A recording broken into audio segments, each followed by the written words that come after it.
নমস্কাৰ, আজি হৈছে 17 জানুৱাৰী শুক্ৰবাৰ। দিনটোৰ কেইটামান গুৰুত্বপূৰ্ণ খবৰ লৈ আহিছো। প্ৰথম খবৰটো হৈছে চৰকাৰী কৰ্মচাৰীৰ বাবে ডাঙৰ খবৰ। অষ্টম বেতন আয়োগত অনুমোদন জনালে প্ৰধানমন্ত্ৰীয়ে। কিমান শতাংশ বাঢ়িব দৰমহা? কেন্দ্ৰীয় কেবিনেটে সুখবৰ দিলে দেশৰ কোটি কোটি চৰকাৰী কৰ্মচাৰীক। প্ৰধানমন্ত্ৰী নৰেন্দ্ৰ মোদীৰ নেতৃত্বাধীন কেবিনেটে বৃহস্পতিবাৰে অষ্টম দৰমহা আয়োগ গঠনৰ অনুমোদন জনায়। কেবিনেট বৈঠকৰ অন্তত কেন্দ্ৰীয় মন্ত্ৰী অশ্বিনী বৈষ্ণৱে কয় যে কেন্দ্ৰীয় চৰকাৰৰ সকলো কৰ্মচাৰীৰ বাবে প্ৰধানমন্ত্ৰীয়ে অষ্টম কেন্দ্ৰীয় দৰমহা আয়োগ গঠনত অনুমোদন জনাইছে। কেন্দ্ৰীয় মন্ত্ৰী অশ্বিনী বৈষ্ণৱে কয় যে আয়োগৰ অধ্যক্ষ আৰু 2জন সদস্যক শীঘ্ৰেই নিযুক্তি দিয়া হ'ব। সাধাৰণতে প্ৰতি 10 বছৰৰ মূৰে মূৰে পে কমিছন গঠন কৰা হয় যদিও তাৰ বাবে কোনো আইনী ব্যৱস্থা নাই। বৰ্তমান কেন্দ্ৰীয় চৰকাৰৰ 1 কোটিৰো অধিক কৰ্মচাৰী আৰু পেঞ্চনাৰ আছে। কেন্দ্ৰীয় চৰকাৰে 2016 চনৰ জানুৱাৰী মাহৰ পৰা সপ্তম দৰমহা আয়োগৰ পৰামৰ্শ কাৰ্যকৰী কৰিছিল। এই দৰমহা আয়োগৰ কাৰ্যকাল 10 বছৰ আৰু 2025 চনৰ 31 ডিচেম্বৰত সপ্তম দৰমহা আয়োগৰ কাৰ্যকাল অন্ত পৰিব। সপ্তম দৰমহা আয়োগৰ পূৰ্বে চতুৰ্থ, পঞ্চম আৰু ষষ্ঠ দৰমহা আয়োগৰো কাৰ্যকাল আছিল 10 বছৰকৈ। শেহতীয়া একাংশ খবৰ অনুসৰি কেন্দ্ৰীয় চৰকাৰৰ কৰ্মচাৰীসকলৰ ন্যূনতম দৰমহা 186% বৃদ্ধি পোৱাৰ সম্ভাৱনা আছে। কৰ্মচাৰীসকলে এতিয়া সপ্তম দৰমহা আয়োগৰ অধীনত ন্যূনতম বেছিক দৰমহা 18,000 টকা লাভ কৰে। ষষ্ঠ বেতন আয়োগতকৈ সপ্তম বেতন আয়োগত 7,000 টকা বৃদ্ধি হৈছিল। এতিয়া সপ্তম বেতন আয়োগৰ পৰা অষ্টম বেতন আয়োগ গঠন হলে 18,000 টকা ন্যূনতম বেছিক দৰমহা 2.86 ফিটমেন্ট ফেক্টৰৰ পিছত 51,480 টকালৈ বৃদ্ধি পাব পাৰে। পৰৱৰ্তী খবৰটো হৈছে কেতিয়া প্ৰদান কৰা হ'ব মহিলা উদ্যমিতা আঁচনিৰ ধন। কোনে কোনে লাভ নকৰে মহিলা উদ্যমিতা আঁচনিৰ ধন ঘোষণা কৰিলে মুখ্যমন্ত্ৰীয়ে। মহিলা উদ্যমিতা আঁচনিক লৈ ডাঙৰ ঘোষণা কৰিলে মুখ্যমন্ত্ৰী ডক্টৰ হিমন্ত বিশ্ব শৰ্মাই।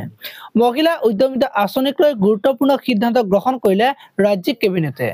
মুখ্যমন্ত্ৰীয়ে কয় যে 4 লানি পৰীক্ষণ কৰাৰ পিছত 31 লাখ মহিলা উদ্যমিতা আঁচনিৰ বাবে উপযুক্ত বুলি তথ্য লাভ কৰিছে চৰকাৰে।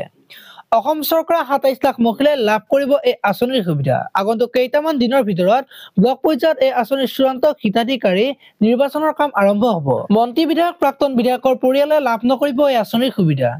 ৰাজপত্ৰিত বিষয়াৰ পৰিয়ালে এই আঁচনিৰ সুবিধা লাভ নকৰিব। খুৰাৰ দোকানৰ অনুজ্ঞাপত্ৰ যিসকলে আয়কৰ পৰিশোধ কৰা পৰিয়ালৰ লোকে লাভ নকৰিব এই আঁচনিৰ সুবিধা।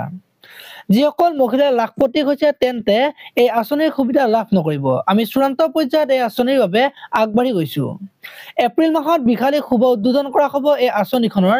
পৰৱৰ্তী সময় পৰ্যায়ক্ৰমে ৰাজ্যৰ ভিন্ন প্ৰান্তত প্ৰদান কৰা হ'ব এই আঁচনিৰ ধন। পৰৱৰ্তী খবৰটো যে ছেইফ আলী খানক ডকাইতৰ ভয়ংকৰ আক্ৰমণ, হাস্পতালত ভৰ্তি জনপ্ৰিয় অভিনেতাগৰাকী।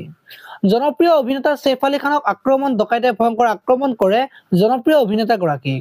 চুৰিৰে একাধিকবাৰ আক্ৰমণ কৰে জনপ্ৰিয় অভিনেতা ছেইফ আলী খানক। পৰৱৰ্তী খবৰটো হৈছে কোন হ'ব ৰাজ্যিক বিজেপিৰ নতুন সভাপতি। দৌৰত 3 জ্যেষ্ঠ নেতা। ৰাজ্যিক বিজেপিৰ সভাপতিৰ পদৰ দৌৰত আছে বৰ্তমানৰ সভাপতি ভৱেশ কলিতাৰ লগতে সভাপতিৰ দৌৰত আছে লোকসভাৰ সাংসদ প্ৰধান বৰুৱা আৰু প্ৰাক্তন সাংসদ তথা বিজেপিৰ ৰাজ্যিক সাধাৰণ সম্পাদক পল্লৱ লোচন দাসো। পৰৱৰ্তী খবৰটো হৈছে জাগিৰোডৰ ছেমি কণ্ডাক্টৰ উদ্যোগে অসমৰ উদ্যোগৰ ক্ষেত্ৰত এক নৱজাগৰণৰ সূচনা কৰিছে।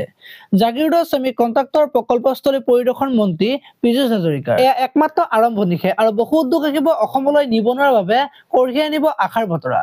ডক্টৰ হিমন্ত বিশ্ব শৰ্মাৰ নেতৃত্বত অসমে আৰু প্ৰাণ পাই উঠিব অসমৰ উদ্যোগৰ নৱজাগৰণ হ'ব পীযুষ হাজৰিকা। পৰৱৰ্তী খবৰটো হৈছে ট্ৰাম্পৰ ভাবুকিৰে শান্তি ঘূৰিল মধ্যপ্ৰাচ্যলৈ।